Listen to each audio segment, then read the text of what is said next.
wanted to do another video about masking. I've done masking videos before. I have a playlist, Masks Save Lives, and I wrote several songs trying to encourage people to mask. I want to normalize masking and encourage masking because it seems like the government and even public health officials have vilified or politicized mask wearing.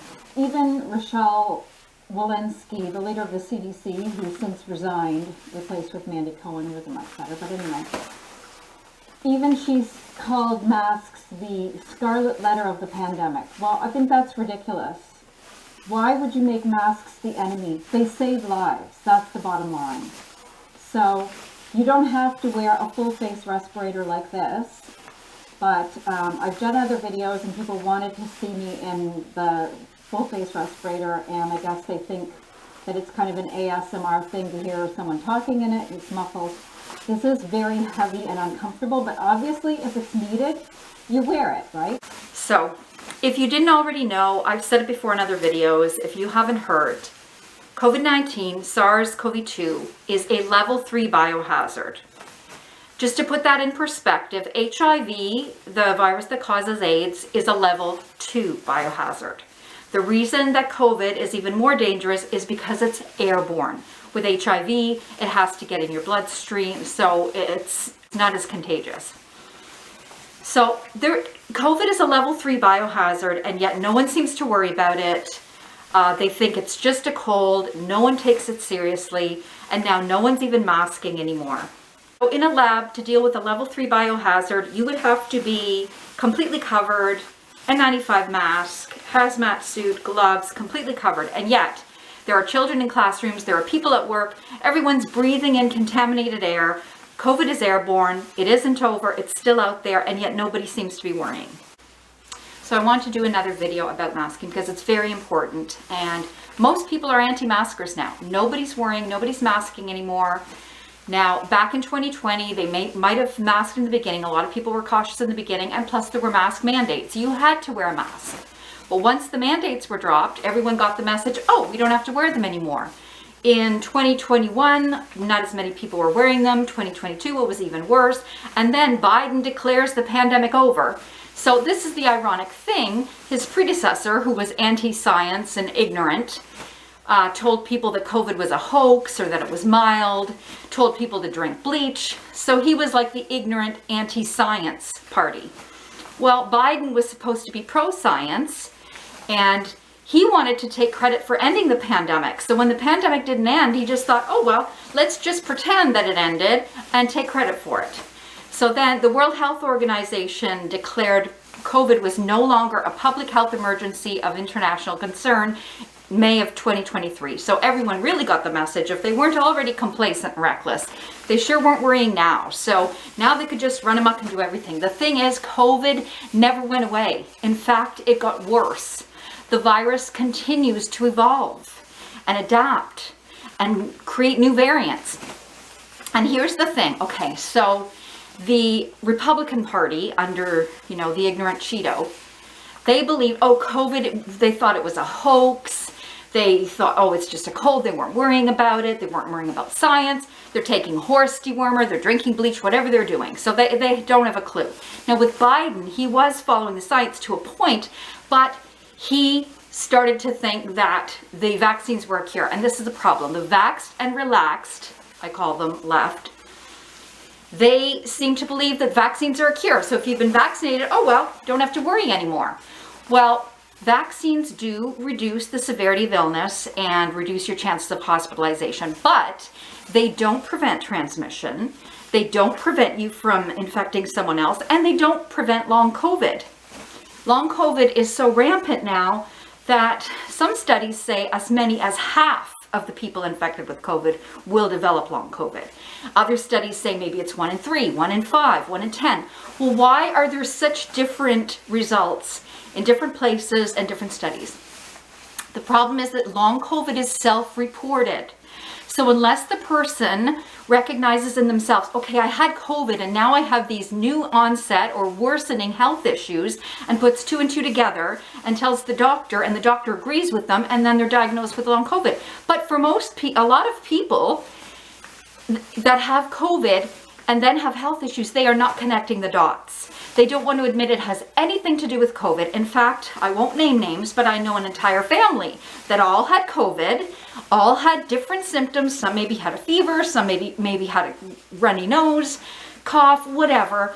It affected them all differently, and they all seemed to think they got over it and said it was mild. Except that the mother in this family had already had some health issues before, which are now worse. She's having heart palpitations, whatever her problems. Her husband had a stroke in his 40s at a young age. And I don't know what's happening with the kids, but they get sick all the time. And every time they're sick, oh, it's just a cold, it's just a flu. Well, nobody's testing. No one even knows if it's COVID. They're not even worrying if they infect other people. Problem is, so many people could have long COVID and not even realize it.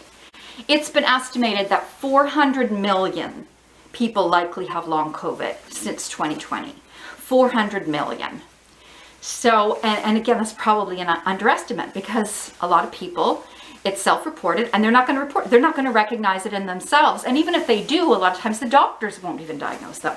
And doctors now are so negligent, they're not even bothering to mask. Nobody's masking anymore. So I don't leave my house. I don't go anywhere. So obviously avoidance, complete avoidance, is the best protection. Because if you're not near people, you can't catch anything.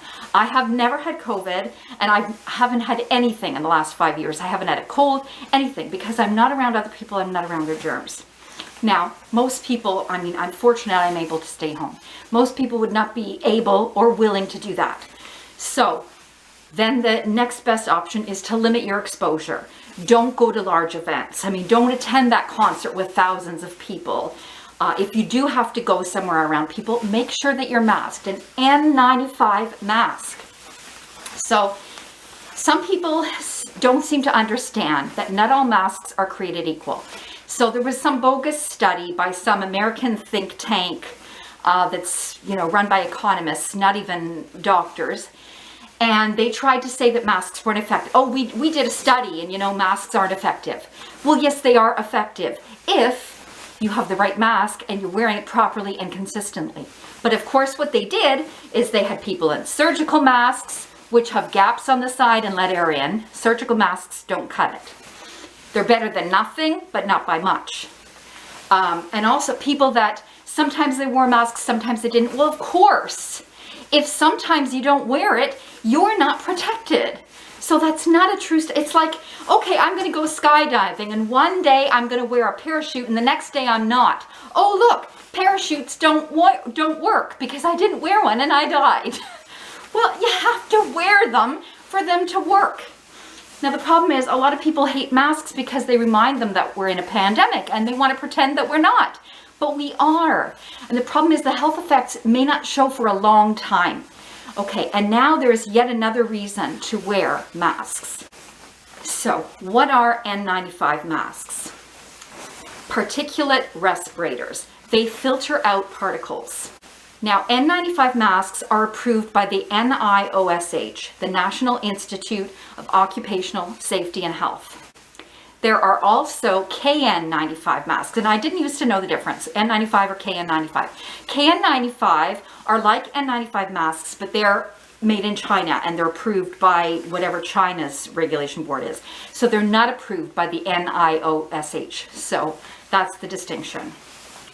But anyway, with an N95 mask, it has several layers, and it layers out particles. So some people say you can't breathe in a mask. I mean, it is a bit tougher to breathe, but obviously you can still breathe or you wouldn't be alive. So it does still, you still breathe out carbon dioxide and you're still breathing in oxygen. But if you are infected, those virus particles are not being expelled when you speak and talk and yell and cough and whatever. And if anyone else is infected, their virus particles are not getting through the mask. N95 masks filter out 95% of particles that are larger than 0.3 microns. And just to give you an idea of how small that is, a human hair is 60 microns. So that's really tiny. So it filters out those particles. It filters out virus, bacteria, pollen, spore, whatever. So, and this is the other thing. not just to protect you from viruses, but now, because there's so many wildfires, it protects you from wildfire smoke and from those particles, and they can cause lasting damage.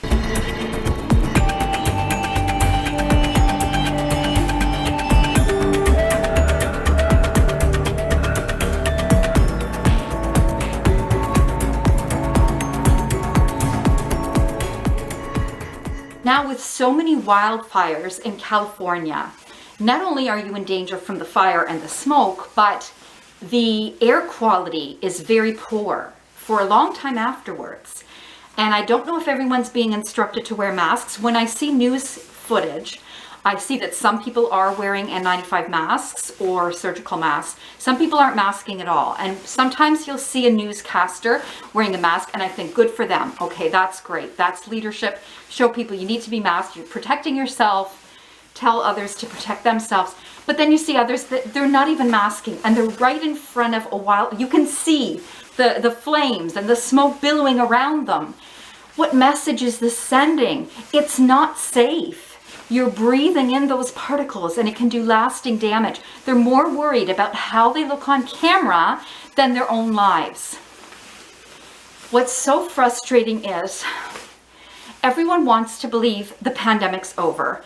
And even when they see a tragedy happening, like the wildfires, they don't want to admit that that's climate change. It's the climate emergency, and everything is going to get worse, especially now with the Cheeto in power again in America, who's anti-science, and he's just going to destroy everything.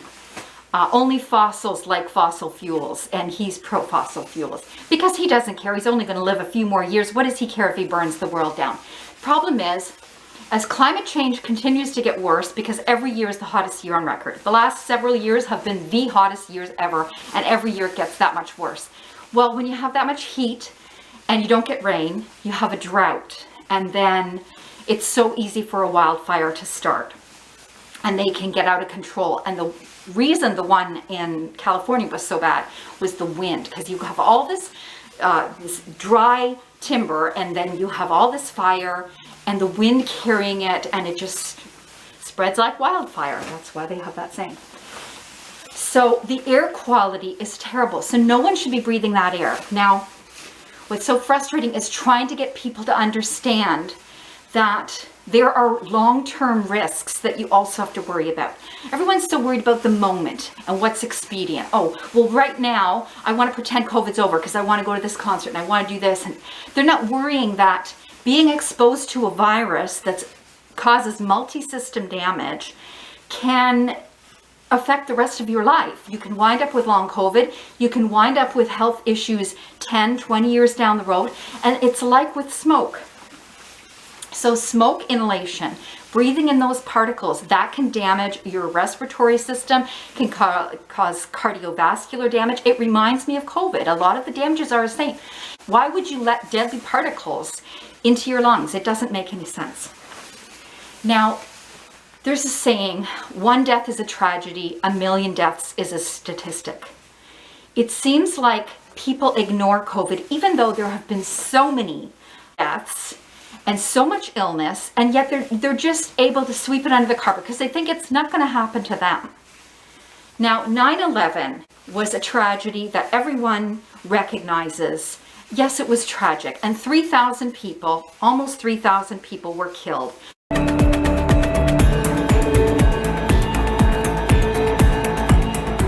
By an act of terror. But do people realize that more than twice that number, in fact, almost 7,000 people died after the World Trade Center event? They died not because of a terrorist act, but because of negligence, criminal negligence of officials. The EPA and Mayor Rudy Giuliani, who told people it was safe to go back to work, to go back to school, and to be breathing in contaminated air. Now, I don't know, maybe they did suggest, oh, you might want to wear a mask. But the World Trade Center disaster happens, and thousands of people were involved in the cleanup, as well as thousands of people who worked in New York City, kids going to school. They were all allowed to go back and pretend everything was normal, even though the air quality was horrible and it was downplayed. And this happens over and over again. Every time there's a disaster, officials, you can count on them to lie and downplay and minimize the risks, because all they ever care about is money. They care about the economy. They don't care if you die. They don't care if you get sick. So 3,000 people died from the terrorist attack in the World Trade Center, but 6,781 died from health issues caused by being at ground zero. And it was preventable if they'd been protected, if they hadn't been exposed. Now the CDC, there were so many people whose health was affected by ground zero and the contamination, the smoke inhalation, the dust, and the pollutants, that the CDC created a World Trade Center health program. 127,567 people were enrolled in the WTC health program. That's how many people whose health was affected by being there, because they were breathing contaminated air, they weren't masked, they weren't protected, and they had lasting damage. Some people got sick in 2 years. Some people, it took 8 years. Others, 12 years. And some, they were working there for months and didn't show symptoms, but there can be long-term damage. Some of the health issues caused by 9/11 were, of course, PTSD, because people were traumatized after living through that. I mean, it was upsetting even just to watch it on TV, never mind to be in that area. Asthma, autoimmune disorders, respiratory illness, and cancer. The smoke particles getting into your lungs and your bloodstream can trigger inflammation. In a way, it reminds me of COVID, because this pathogen gets in your body and just wreaks havoc. And it may seem like mild symptoms at first, but you don't see the damage that's being done. Just like if you're a smoker, you might get away with smoking for, I don't know, maybe even decades before you wind up with lung cancer and other cancers and other problems. So there's no advantage ever to taking toxins and pathogens into your body. It's never a good thing. So why wouldn't you use something that filters that out, that protects you? These are preventable tragedies. So officials told people that it was safe. They told people they could go back to work, and it was a lie. It happens again and again. I did another video documenting disasters downplayed, because I'd seen several documentaries and I kept seeing a common theme. In all these instances, officials downplay the risks. They pretend everything's fine because they value money more than lives. So don't trust officials to have your best interests at heart. And even public health, because it's funded by government and has to follow government agenda. And God help you now that the Cheeto is in power. He's now the CDC MMWR, the Morbidity Mortality Weekly Report, has gone dark for the first time in 64 years.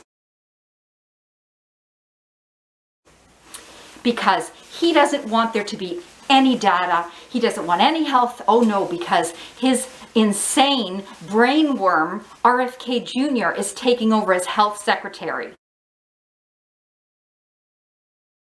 The misinformed conspiracy theorist, crazy guy that dumped a dead bear in Central Park, he's going to be in charge of health. I'm going to go wild on health. Yeah, he's going to go wild by just completely destroying it. So, I mean, the CDC had its issues, but you need that information out there. Okay, so the MMWR has been around for a long time. Okay, so to explain how important the MMWR is to give people health data in a timely way, in 1981, Michael Gottlieb was doctor. He'd seen a group of young, healthy, otherwise healthy men that suddenly had pneumocystis pneumonia. This didn't make sense because it usually happened in people that were immune suppressed or had cancer. So anyways, to be published in a medical journal usually takes months. But this weekly report, MMWR, it's shared amongst doctors, so he shared this information. And it turned out there were other doctors that were seeing similar things, and they identified a pandemic which was eventually called AIDS. Kind of important to get that information out. This is life-saving information. And now this report has gone dark for the first time in 64 years because the Cheeto, I refuse to say his name. He has stopped all public health communication. He doesn't want people having information. He wants people ignorant, misinformed, disinformed, uninformed. He wants them ignorant and sick.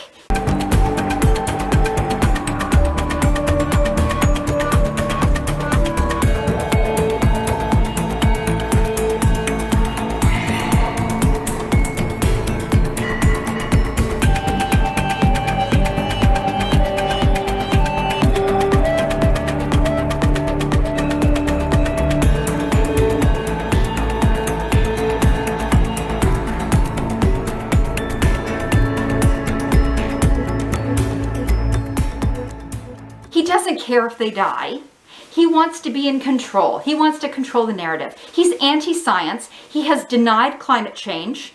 He's pulled out of the World Health Organization. He's pulled out of the Paris Agreement. He doesn't care if the whole world burns down, and he doesn't care if you get sick and die. You know what he cares about? Money. And you can see it.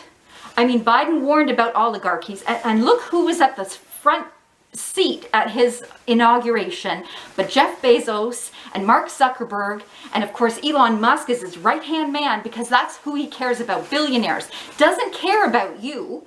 And he fooled his brainless supporters into voting for him, telling them that he's going to reduce prices, and meanwhile egg prices are through the roof because of bird flu. Don't even get me started on bird flu. So, okay, I'm going off on a rant, but masks protect you better than a vaccine, which can't keep up with the latest variants. And the COVID continues to mutate and evolve. The dominant variant now is XEC. So the original Omicron, I don't think even exists anymore. But the subvariants like XEC, JN1, KP, something, there's a few of them. Wait, it keeps mutating. I thought that the virus evolved maybe every couple of months. The virus acquires 2 genome mutations every 2 weeks. So the vaccines can never keep up. Even when you get an updated vaccine, the virus has already evolved past that. It can't keep up. And the more people spread the virus, the more they allow it to, you're giving it more opportunities to mutate, because each person is affected a little bit differently, and their immune system is going to deal with it differently.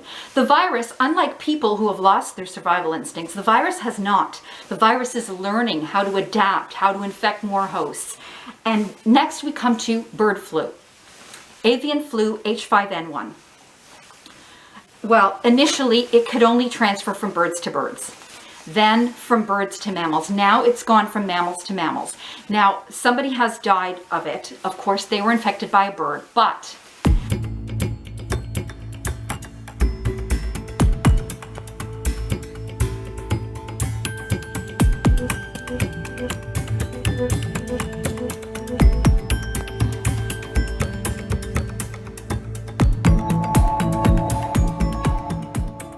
some people have even called this pandemicine, the age of pandemics, because there are so many pandemics, and it will only get worse. With climate change, deforestation, and habitat loss, animals are driven out of their habitat and closer to other animals they're not usually around, and people, and most viruses are zoonotic. Marburg, Ebola, Hendra, Nipah, SARS, MERS-CoV, SARS-CoV-2, all from animals and go to humans.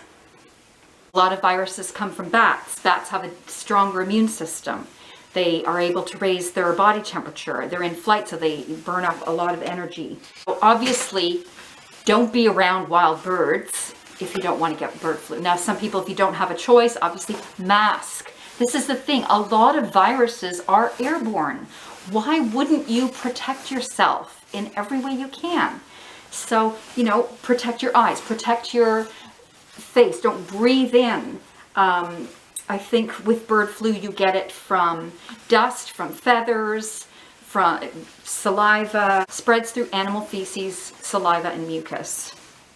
So, you know, wear gloves, wash your hands a lot, be masked. Like, why wouldn't you protect yourself? And meanwhile, there are idiots drinking raw milk You know, pasteurization kills off germs. Louis Pasteur, germ theory. We've known this for hundreds of years, but there's people that are now drinking raw milk because they're insane. I try to keep us as safe as possible. I don't take any unnecessary risks. You know, and the thing is, like, people say, oh, well, you're just a fear monger. I'm trying to save lives, and I have nothing to gain. Somebody who's warning you about risks and trying to keep you safe is not the enemy. Somebody who's a billionaire and who's going to make a fortune off disabling and killing you, maybe don't believe them. They have something to gain. You know, the people that say, oh, this is fine, and downplaying risks, they just care about money. They don't care if you get sick and die. RSV, TB, there are a lot of illnesses that can be prevented just by protecting yourself with a mask. Masks, to me, should be mandated in all public places, in hospitals at the very least, in healthcare settings for sure. So whether it's smoke inhalation, smoke particles, or virus particles, COVID-19, they can do lasting damage. So it's not mild, it's not a cold, it's more serious. There is no benefit to infection, and in fact, each infection is more dangerous. The damage is cumulative. So your first infection, you have maybe, I don't know, 1 in 10 risk of long COVID. Your risk gets worse with each infection until eventually, yeah, you've got long COVID. It's like playing Russian roulette, and eventually you run out of chances. So why would you even play? Why would you gamble with your life? I don't understand why people are so against protecting themselves. And I know, like, the pandemic was traumatic for all of us. We went into lockdown and you had to mask and you couldn't go places and you couldn't see your family and all these things. And people were so anxious to believe they could go back to normal again. Except that the pandemic didn't end. And all that happened is everyone just pretended and took risks again. So I don't. I stay home. I have everything delivered. I don't even see my family because they're not masking. Except for my dad. He does mask when he goes out. Unfortunately, he still sees my siblings who are unmasked and taking all the chances, but everyone just thinks, oh, well, everyone else is doing it and they seem fine. So even though some of the people that they know have had heart attacks, strokes, new onset diabetes, Parkinson's, dementia, other issues, like, they don't connect the dots to COVID. Oh no, that's nothing to do with their mild COVID that they had a year ago. So it's terrifying. But anyway, that's my rant. I wanted to say again, masks save lives, so please mask, protect yourself and others. There's no reason not to. There's no disadvantage to being cautious. Nobody dies from an abundance of caution, but they do die from recklessness. So you've got to think long term. Like, is it really worth risking your life just to go to that concert or just to eat in that restaurant? Like, to me, you make calculated risks if it's worth it. Otherwise, why would you? Like, one of the worst things, air travel. That's one of the worst things for the planet and for the pandemic. Being on a plane with a bunch of unmasked people and breathing in virus. Not to mention the fact that the planes aren't put together very well. Boeing, you know, pieces keep flying off. The pilots are brain damaged from COVID. They don't even know what they're doing. They're crashing into things. I don't know why anyone would fly, but anyways, I just stay home and stay safe. But I'm trying to save lives. Masks save lives. They are safe, they're effective, and it doesn't matter what the variant is or what the virus is, or even smoke. They will protect you. So wear them. You know, if you have to be out, wear them. And, you know, if the air quality is really bad, you shouldn't be outside. Like they used to say, go out for fresh air. Well, there's no such thing if you're near a wildfire and you know that there's air pollution that's toxic to breathe in. So anyways, that's my rant. So hopefully somebody that needs to hear this will listen. And yeah, protect yourself. And don't trust officials who say that everything's just hunky-dory, because it's not. Time and again, it's shown that officials will just downplay and minimize the risk. They won't let you know the truth. And you may not find out till decades down the road. You find out that pollution, oh, now, you know, now you've got cancer. Now you've got autoimmune disorders. Now you've got all these other health issues that were preventable if you protect yourself. Anyway,